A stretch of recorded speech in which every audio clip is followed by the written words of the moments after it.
ကျွန်တော်ဒီဗီဒီယိုမှာ UV animation ရဲ့အစကိုကျွန်တော်ပြောပါမယ်2019လောက်ကပေါ့နော်အဲဒီတုန်းက Pixar ကုမ္ပဏီကနေပြီးတော့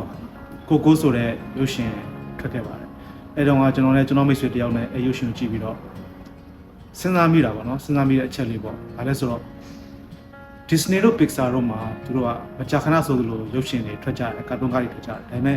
မြန်မာနိုင်ငံမှာကာတွန်းကားကောင်းကောင်းမရှိဘူးဆိုတဲ့အချက်ပေါ့နော်အချက်ကိုပြောမိကြတဲ့အခါမှာအဲ့ဒါကိုငါတို့တွေလောက်ကြမယ်ဆိုပြီးတော့လွယ်လေးထင်ပြီးတော့လုပ်ခဲ့တဲ့ကိစ္စပါ animation လုပ်တာဘယ်လောက်ထိခက်ခဲသလဲဘယ်လောက်ထိအဆင့်တွေအများကြီးကျော်ဖြတ်ရတယ်လဲဆိုတာကျွန်တော်တို့မသိဘူးပေါ့နော်2019တုန်းကအဲ့ဒီအချိန်ကမှကျွန်တော်တို့စပြီးတော့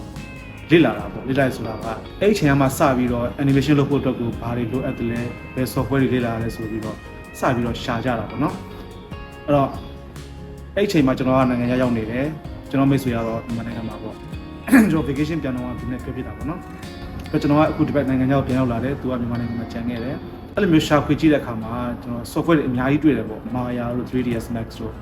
Blender တို့အဲ့ဒီထဲမှာကိုယ့်အတွက်အဆင်ပြေတဲ့ဟာပေါ့နော်ကျွန်တော်တို့အတွက် initially ပတ်စံမကုန်မဲ့ software ဘာလဲဆိုတော့ Blender ပေါ့ Blender ကိုကျွန်တော်စပြီးလေ့လာခဲ့တယ်2019မှာကျွန်တော်လေ့လာလို့ရသလောက်resources တွေကိုလည်းကျွန်တော်ရဲ့ mix ကိုကျွန်တော်ပြန်ပြီးတော့ share ဖြစ်တယ်ပေါ့နော်ပြန်ပြီးပေးဖြစ်တယ်ပေါ့ဒါပေမဲ့ဘာဖြစ်လဲဆိုတော့သူကကြတော့မြန်မာနိုင်ငံမှာပုံမှန်အလုပ်တစ်ခုရှိတယ်ပြီးတော့အလုပ်ချိန်တွေလည်းများတဲ့ခါကျတော့သူ့မှာလေ့လာဖို့တက်ချိန်မရှိဘူးအဲ့တော့ဘာဖြစ်တယ်လဲဆိုတော့ကျွန်တော်ကအရှိကိုနည်းနည်းလေးရောက်သွားတယ်သူကကြတော့နောက်မှပြတ်ပြီးကျန်နေတယ်ပေါ့နော်အဲ့ပထမဆုံး2019 2018 2019လောက်ထိကကျွန်တော်က Blender software ကိုလေ့လာနေခဲ့တာပေါ့နော်အခြေခံနဲ့စာပြီးလေ့လာနေခဲ့တဲ့စိတ်မရှိသေးတာပေါ့အဲ့နောက်ပိုင်းမှာကျွန်တော်တို့ရဲ့မူလရည်ရွယ်ချက်ဖြစ်တဲ့ကာတွန်းလုပ်မယ်ဆိုတဲ့အတွေ့ပေါ့နော်အဲ့အတွေ့အတွက်ကိုကျွန်တော်ကာတွန်းအတူလေးတစ်ခုလုပ်ဖို့အတွက်ကျွန်တော်စပြီးတော့စီစဉ်တယ်ပေါ့ကျွန်တော်မိတ်ဆွေကလည်းကျွန်တော်အဲ့ဇလန်ပူပြီးတော့စဉ်းစားပေးတယ်ပုံတွေပါတယ်ပူပြီးဆွဲပေးတယ်ပေါ့နော်အဲ့တော့ဘန်တာကိုစပြီးလေ့လာတဲ့လူတစ်ယောက်အနေနဲ့နှစ်အတွင်းမှာကာတွန်းကအတူလေးတစ်ခုထုတ်ဖို့ဆိုတာကကျွန်တော်တော်အဲ့တုန်းကအဲ့ချိန်တော့တကယ်ကို challenge တစ်ခုပေါ့အဲ့တော့ modeling အတွက်ရယ် rigging ရယ် animation အတွက်ရယ်ဒီ environment အတွက်ရယ်အားလုံးကိုကျွန်တော်တယောက်တည်းလုပ်ရတာပေါ့နော်အဲ့တော့တကယ်လဲစပြီးလုပ်တဲ့အချိန်မှာကျွန်တော်တို့တကယ်မလွယ်ခဲ့ပါဘူးအစဆုံးတယောက်တည်းလုပ်ရတာဆိုတော့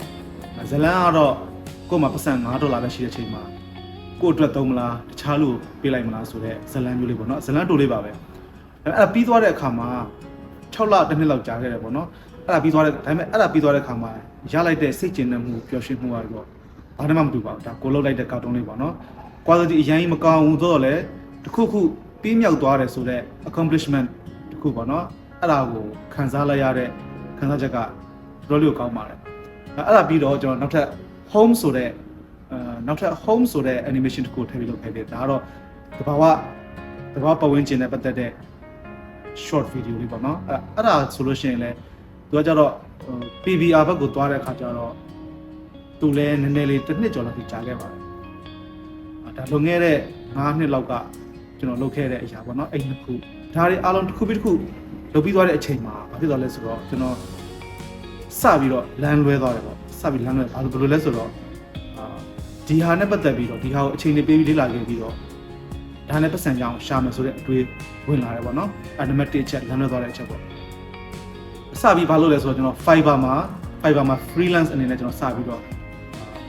လုပ်တယ်လက်ခံတယ်ပြီးတော့ Blender market မှာ 3D models တွေဆွဲပြီးကျွန်တော်ရောင်းပါတယ်အဲ့တော့ရောင်းတယ်ဆိုတော့အဲ့ဒီကနေပြီးတော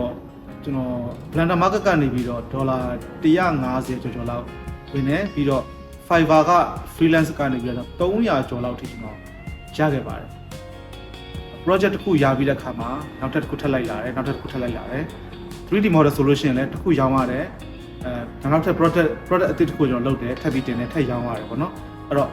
ပတ်စံနောက်ကိုလိုက်တဲ့သဘောမျိုးပေါ့တကယ်တမ်းကျွန်တော်အနေနဲ့ကို့မှာအလုပ်ရှိတဲ့ခါကျတော့ဒီပတ်စံကိုအရန်လိုအပ်နေသလားဆိုတော့လည်းအဲ့လိုမဟုတ်ဘူးဒါပေမဲ့ပတ်စံရမှန်းသိတဲ့ခါကျတော့ပတ်စံနောက်ကိုလိုက်မိတဲ့သဘောပေါ့နော်လမ်းလွဲသွားတဲ့သဘောပေါ့ဒုတိယအချက်ကဘာလဲဆိုတော့ကျွန်တော် Blender မဟုတ်ဘဲနဲ့iClone software ဘက်ကိုနည်းနည်းထပ်ပြီးတော့စိတ်ရိုင်းသွားသေးတယ်ဘာလို့သူကကြတော့ modeling ဘာညာကြတော့ပို့ပြီးတွေ့တာဟုတ်လား character ဖန်တီးတာ slider လေးတွေနဲ့တွားတာဆိုတော့ Blender ထက်အများကြီးတွေ့တယ်ပေါ့နော်ဒါပေမဲ့ iClone ကိုကျွန်တော်လေ့လာတာ3-4လောက်ရှိတဲ့ခါကျတော့ ဘာကိုထပ်ပြီးသတိထားမိလဲဆိုတော့သူ့ရဲ့ style နဲ့ကျွန်တော်သွားခြင်းတဲ့ style နဲ့မတူဘူးပေါ့နော်အဲ့တော့သတိထားမိတဲ့ခါကျတော့အဲ့ကိုပြန်ပြီးဖြတ်လိုက်တယ်ပေါ့အဲ့တော့အဆိုးရွားဆုံးအချက်ကဘာလဲဆိုတော့ကျွန်တော်အတွက်အစပိုင်းမှာရှိခဲ့တဲ့ကာတွန်း animation တွေလုပ်ချင်တယ်ဆိုတဲ့ရည်ရွယ်ချက်ပေါ့နော်ရည်မှန်းချက်ကတဖြည်းဖြည်းနဲ့မှေးမိန်လာတဲ့အချိန်တွေရောက်လာပါတယ်အဲ့ဒါကိုကျွန်တော်အခုပြန်ပြီးသတိထားမိလာတဲ့အချိန်တွေပေါ့နော်အခုချိန်နဲ့စပြီးတော့ပြန်ပြီးတော့လမ်းမှန်ကိုပြန်ရောက်ဖို့အတွက်ကျွန်တော်ဆက်ပြီးတော့လမ်းစဉ်တွေချမှာပေါ့နောက်ဆုံးတစ်ချက်ကျွန်တော်လမ်းလွဲနေတဲ့အချက်ကဘာလဲဆိုတော့ YouTube ဖြစ်ပါတယ်ကျွန်တော် YouTube မှာဗဇာတာနဲ့ပတ်သက်တဲ့ tutorial အတိုလေးတွေတင်နေသင်ခန်းစာလေးတွေပေါ့နော်အဲ့ဒါတင်ပါတယ်နောက်ဘာဖြစ်လဲဆိုတော့ကျွန်တော် YouTube ဘက်ကိုအချိန်ပေးတာပိုပြီးများသွားတယ်ပေါ့တစ်ဖက်ကဘာဖြစ်သွားလဲဆိုတော့ကျွန်တော်ကာတွန်းလုပ်ဖို့အတွက်အချိန်မရှိတော့ကျွန်တော်အလုံးနဲ့ YouTube အတွက် YouTube မှာတင်ဖို့အတွက် video တွေ recording လုပ်နေတာနဲ့ကျွန်တော်အချိန်ကုန်နေတယ်ပေါ့နော်အဲ့ဒါနောက်ဆုံးတစ်ချက်ပေါ့ကျွန်တော်လုပ်တာတွေကများတယ်ဗျကျွန်တော်တချင်းလဲရေးတယ်တချင်းလဲဆိုတယ်ပေါ့နော်အဲ့တော့ music ကိုလည်းကျွန်တော်သဘောကျတဲ့အခါကျတော့ကျွန်တော်တချင်းတွေလည်းလုပ်တယ်အဲ့တော့ကျွန်တော်တို့ကအချိန်အများကြီးမရှိသလိုဖြစ်တယ်လမ်းလွဲသွားတဲ့အချက်လေးတို့သတိထားမိလာတယ်ပေါ့နော်ခုနောက်ပိုင်းမှာအဲ့တော့လမ်းမှန်ကိုပြန်ရောက်ဖို့အတွက်